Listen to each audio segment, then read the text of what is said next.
I'm good. Hey everyone, welcome to the Free Modern Bros podcast. This is episode 5. We are about a year after episode 4, so I hope you enjoy consistency. With me though, I got 2 special guests. So our first guest is Gabe Farkas. Pleasure to be here. I can't remember the last time I was considered a bro. I think it might have been in college, so I'm honored. And Brian Cole. Hey, I have a bro, and I don't think I've ever wanted to be considered a bro either. But I guess I'm a bro. I'm a bro now. Just a pre-modern bro though. Well, you guys are on the podcast. You're both pre-modern bros now. Excellent. And keep your eyes out, everyone, for more content in 2023.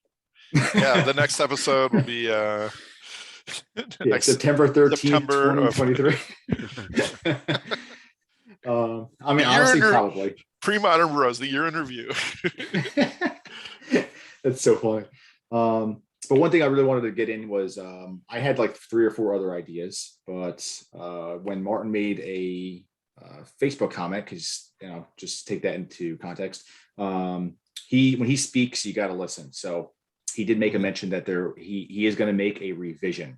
That could mean different things, but I want to kind of narrow down just like what everyone was thinking. There was like a wild speculation thread going crazy within minutes of that. Yeah, that was going crazy on Discord. Yep, it was. It went fast. Like as soon as it happened, it was just Gabe, it was probably close. Yeah, I would close to 1,000 comments within like an hour. Probably the busiest thread that we ever had. When the king speaks, Yeah. I gotta hear. Well, I think yes. I felt like the name Wild Speculations at first was facetious, and then people started actually leaning into it. 100%, right? I mean, and then we haven't had a shakeup in. It was before I started in late 2019 or early 2019. It's 2019. Yog Bargain. That's it. Yep. Frantic Search, right? Or was it before that? Yeah. Well, Frantic Search was unbanned. Yeah, I think. Yeah, it was. Oh, I did not know 2019. that. Yeah, it used to be banned. Okay. So I actually pulled up what Martin wrote. I can read it right now just to level set everyone. He wrote, good because I don't remember. Yeah, the ban list is not set in stone, and you can expect gradual adjustments by me based on tournament data, testing, and thoughtful input. This process has been on hold for a while, though, because of reasons, mainly lack of IRL tournaments, but expect some revisions coming up later this year.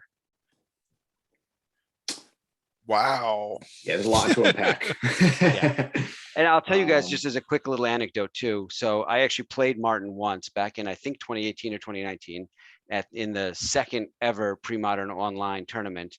I was paired up against him. I was on some jank and he was testing out at the time, basically a tricks deck that revolved around Yog Bargain. And I remember talking to him afterwards and we chatted for a while like you usually do. And he said he was testing out basically to see if Yog Bargain was too strong. And he ran me over that night and was telling me, yeah, I think Yog Bargain is too strong. The deck would be fine without it. And so it was banned only a couple months later. And you didn't take a dive there, did you? No, I will tell you, I was playing complete jank. I was playing a deck that was built.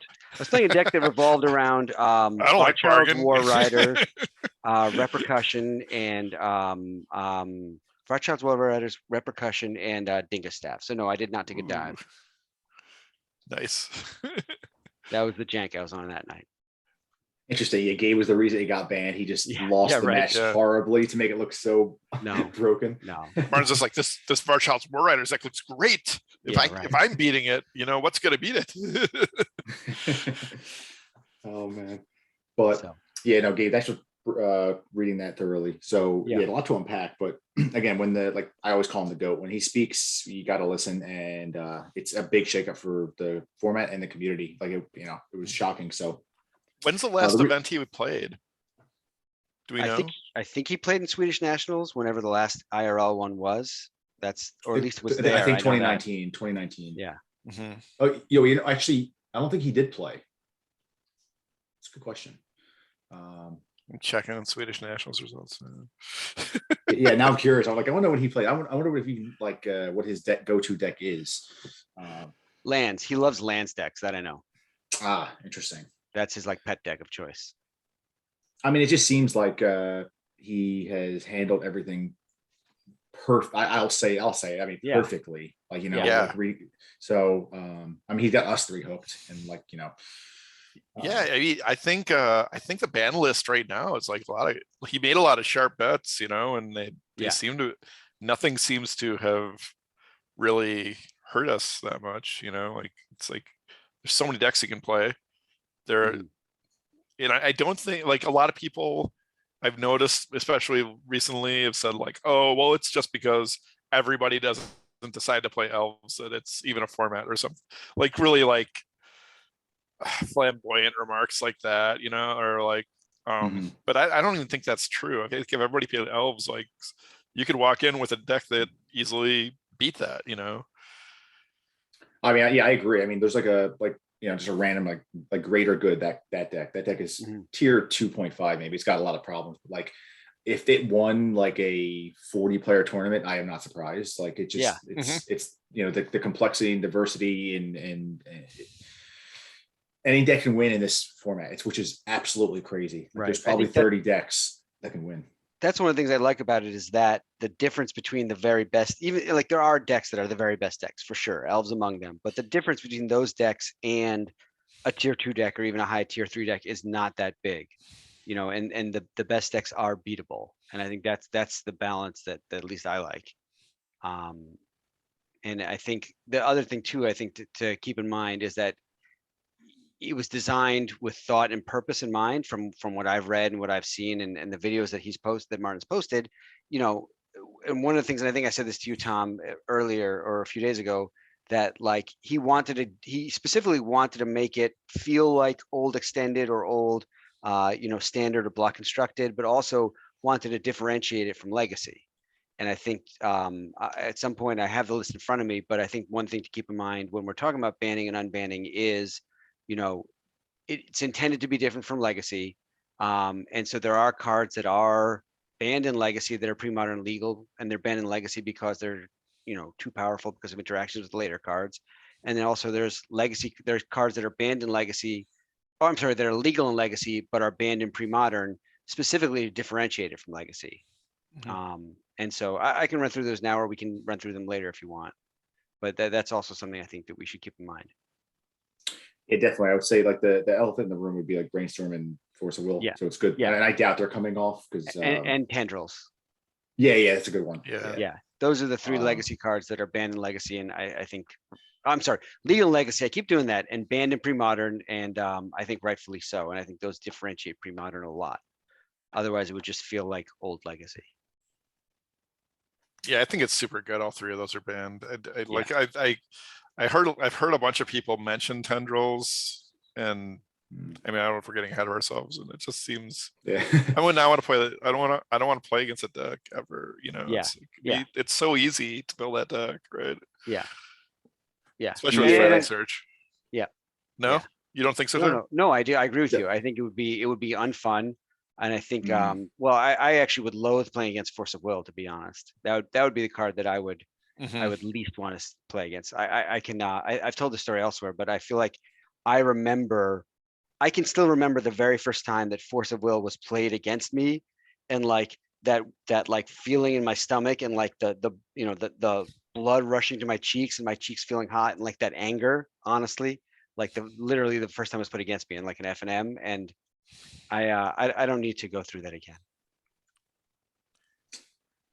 Well, I remember Yeah, when I remember ahead. when Alliances was announced. Like, Yeah. you had the Rosewater list, where he does a bunch of hints. And I remember one of them was like, "How would you like to counter a spell without ever taking a turn?" It was something like that. He said Right. in the teaser, and I remember just reading that and thinking, that sounds awful. Like, Yeah. no. That's literally what happened to me. I'll just tell the quick story. Like, it was at FNM. Alliances had been released. I didn't play blue at all back then. I was like a black-red player pretty much through and through.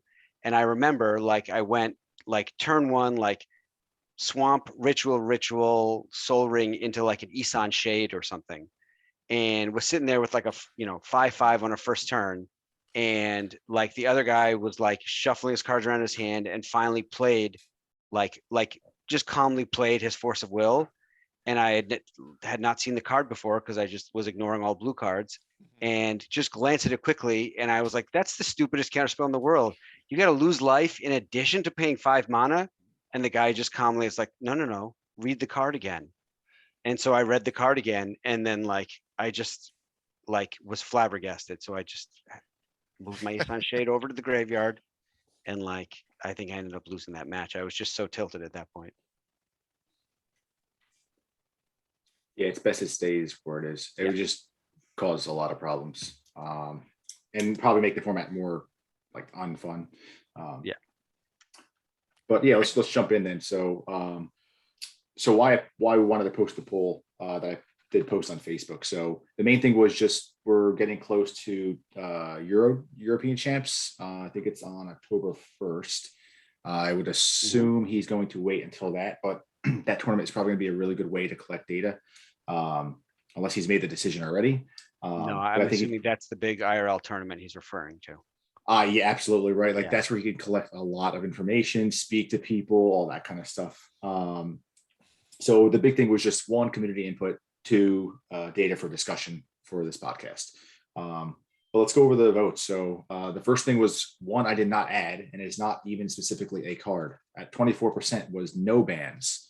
So what do you guys think of that? I was actually shocked that I saw when someone added it right away, and then it just started jumping up. What do you guys think? I think it's very telling. Yeah. I could totally go for no bans. I don't feel like I've been playing for like a year and a half to 2 years now, and I don't think it's stale for me at all. Still making decks. I made a deck Friday that I like, or Thursday night, Friday night that I really liked. Yeah. Like I think that like the best decks are not too good. Still, they are beatable. I think whatever critique, this is the format I play the most for sure, and that I enjoy the most. I think whatever critique I might have of it, I don't know that there's a banning that would address that critique, and so yeah, it doesn't surprise me, and I would agree with it as well. I think people like it too much, and it's almost like if you think about wanting to ban a card, like the grass is almost greener on the other side, or like be careful what you wish for, in that like you could just throw things off kilter, right? And then if you unban whatever card you did ban 6 months later because you realize it was a mistake, then you could lose lose people that were interested in the format because they think it's like too much back and forth or whatever. And so it's almost better to like just not mess with things or be cautious when making changes, I think. So it makes sense to me. I'm in the camp of if it's not don't fix what's not broken or whatever. So like if there's no bans, I'm cool with it. So I'm on board with it. If I had to vote, I'd put in that 24% there. Yeah. Second one was survival of the fittest at 21%.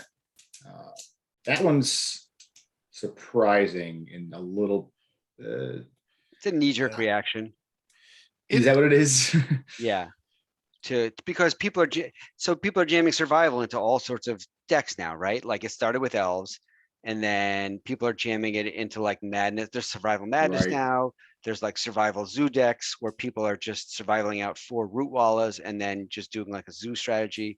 Like it's easy to just jam survival into a whole bunch of different decks. I personally think banning survival is a little bit too much of like a blunt, approach. Yeah, it's such a, I don't know. I think it's so on the one hand, it is one of those like toxic cards, like when somebody plays it against you, and you don't have an answer for it. You're just in a bad place, right? But the same could be said of Lackey or Dreadnought or a whole host of other cards, right? Yeah, but there's like a grinding sensation on you. It's like it's very demoralizing to see to see it survival go off on you. I think that's a lot of that's an emotional reaction, and I think there's only one there's two combo decks. There's two combos you can see with it, right? And those are the only ones that are truly like egregious to me. Okay, like, and the first is, you know, just Vorath Shapeshifter, you know, Mhm. getting Triskelion and Phyrexian Devourer. That's Mhm. never fun, just to have your Mhm. opponent play a survival and pay 3 green mana and you're dead, right? Mhm. And the other one is elves. And I think, but like, yeah, but the Vorath Shapeshifter, like, it does not get played that often, you know, and there's a lot of ways to break that up. Like, you can have graveyard removal, you can have Mhm. I think creature removal. Mhm. Well, usually creature removal doesn't do it, Once we right? start going off, you can't, but earlier than that, Mhm. you can. Yeah. Yeah. I have definitely plowed my share of Volrath shapeshifters before someone starts going off. Yeah, like yeah, I was playing like Wish Rock against somebody and I just got like Withered Wretch and then they couldn't win the game anymore as long as I had 1 mana untapped. And I was Yep. like, okay, that's it. This combo is not all it's cracked up to be. I couldn't Yeah. help thinking, you know. But then the other one is Elves, and Elves is Elves, it's like pretty hard not to go off within 2 turns of playing your Survival of the Fittest. And I think that's kind of a problem. And I think that's what people are trying to fix by suggesting Survival of the Fittest. Well, so I will tell you actually, so what I see in both of those decks, that what you're describing, actually, the problem is not necessarily survival. The problem is Squee. Because Squee is that repeatable card engine with survival, right? Like both of those decks, at least from what I've seen, have a much higher percent chance of, or much higher probability of going off if they have both survival and Squee. Is that true with, do you think that's really true with Shapeshifter? Because I can kill you without a Squee very easily, right? All I need is a creature in my hand. So I am not the Feb expert by any means, but from what I've seen and what I've heard, like the first thing you survival for is Squee. Mhm. And then, I mean, what have you seen, Tom? Well, yeah, with Feb, maybe not. Like Brian has a Maybe point. not as much as elves. Yeah, but with elves, it is just it's just redundancy, and then Yeah. it's yeah, I don't know. Maybe it is more out of emotion. Like it's really annoying. Yeah. I mean, and like you don't have to like activate. I mean, you're activating with the green mana, but I mean, like I don't know. Maybe it'd be different if you like had to tap and enchant it, which is like weird. But Yeah. you know, the fact you keep just doing so, and I don't know. There's definitely some like feelings involved. I think, for especially if you're on the other side of it and you're just sitting there. I'm not even sure you need Squee for elves, because if you just go get Symbiote, you return a elf to your hand, you pitch that to another thing. Yep. Like I think most of the time that I've gone off with, I played a decent amount of like elves testing, and I want to say most like the elf chains I do usually, I don't need Squee that much to put them away. I don't know. I think, like yeah. Sorry. The red, like the last survival deck I built, the deck I was actually talking about that I really liked that I built last week. I don't play Squee at all in it. I just play Genesis, and I just make a bunch of mana and Genesis stuff. Yeah, I guess the play patterns I've seen with elves and survival are get the survival out turn 2, out off mana dork turn 1, survival out turn 2, and then with that remaining mana, they pitch a second mana dork or whatever to go get Squee as the first thing to start the engine. Yeah. And then turn 3, they start going off.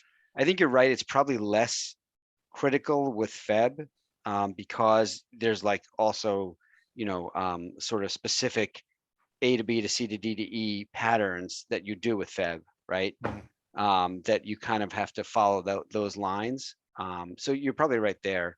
I guess the point I was making before, I think, is that it's like survival is in a lot of different decks, and it's part of an engine. It's not just like the whole engine on its own, right? And I think you would nerf other strategies too that don't necessarily, you know, aren't as broken. Yeah, it's just is survival grinding card advantage against people the problem, or is survival getting killer combos the problem? And I guess I just think I don't think Squee really solves it. I think it's more the combos, the combinations it puts together. Well, I mean, that's why it's banned. What is that? Why it's banned in Legacy? Because of killer combos? Yeah, because Vengevine, right? Yeah, Vengevine was so good that they had to ban it. Yeah, it didn't get banned for a very long time in Legacy, and all the pieces were there that we have now.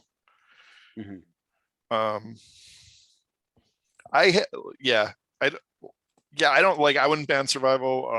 I realize it Agreed, won the agreed. poll, but, and I don't think I'd ban squee either. I don't know, though, like, there's one card that I would ban that hasn't been brought up for survival, and I think we're doing a segment later about what cards we would Yeah, also suggest that I thought I'd talk about later, but we could Yeah. talk about it now if you want, because it is pertinent to survival. I don't know, Captain. Yep. Yeah, I was going to let's see. I want to kind of make this like two segments. So like we'll go through these and then we'll split it and then talk about like the unbanned part. But I wouldn't touch survival either. Yep. I mean, it's maybe it's getting close. I don't know, but just because of the awkward interaction with it, like they can just keep responding to the removal if they have enough Mhm. mana.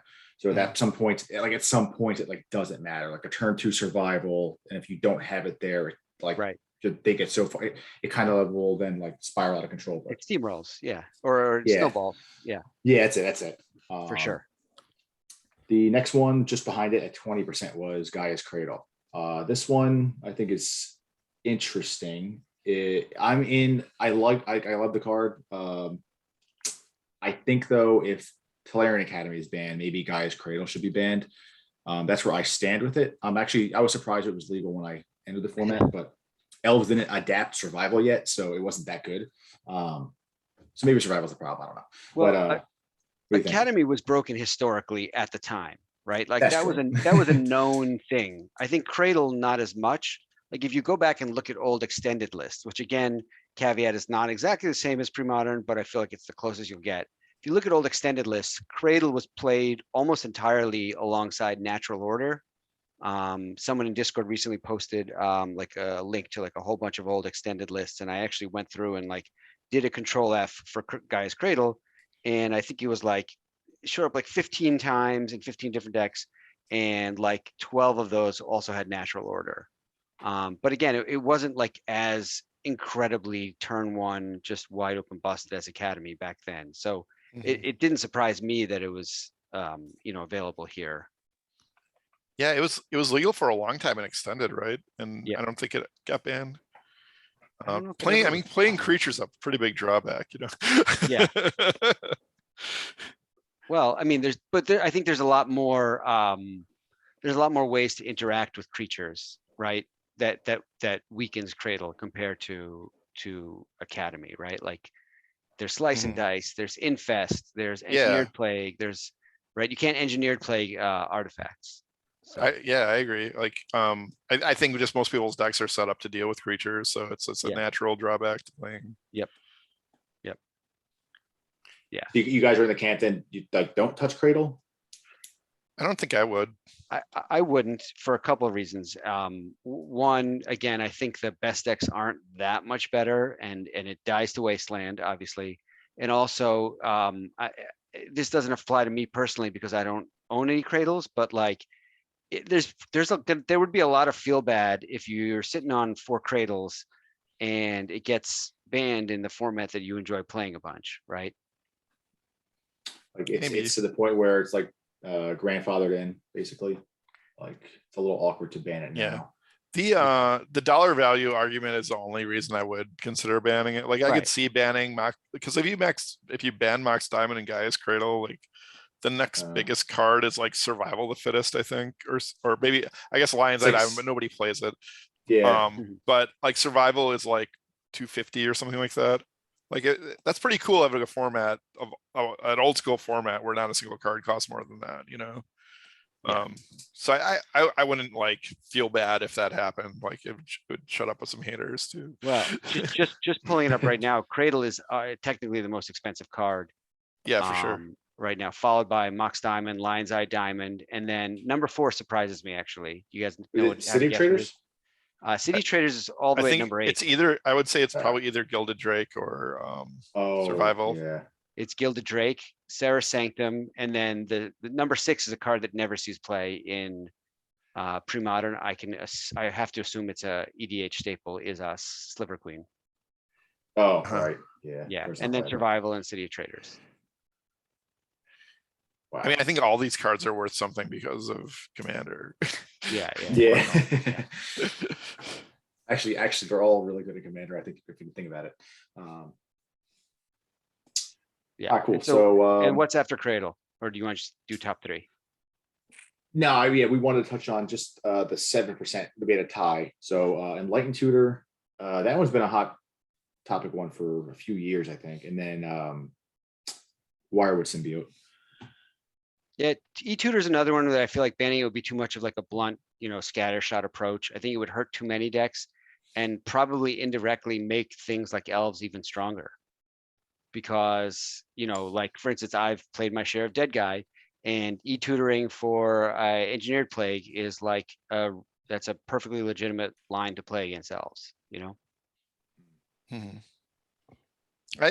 I personally think a lot of the enchantment artifact decks are a little too consistent and are kind of unfun to play against by a lot of like the decks I like to play. So I don't know. I don't like Enlightened Tutor being like, if there's any card I would ban in pre-modern, it would be Enlightened Tutor. I think Parfait is like a huge. I honestly think the Parfait decks are growing to become a big problem, and like a lot of it is just because nobody puts them together. That like if there's a deck in the room that is like that people don't put together that much, but it is like really rough to play against, I think it's those land tax scroll rack decks. Yeah, I think I agree with you, Brian. The Parfait seems like it's like endless value, and it's, I don't know, it's hard to explain. It seems a little like also unfun to play against. It's like I played against it once, and it was pretty miserable. And it's also just the fact that like I think I was watching one of the matches from the tournament, Brian, that you ran, where someone like duressed the land tax out of someone's hand, and then they draw Enlightened Tutor, so it's land tax number 5.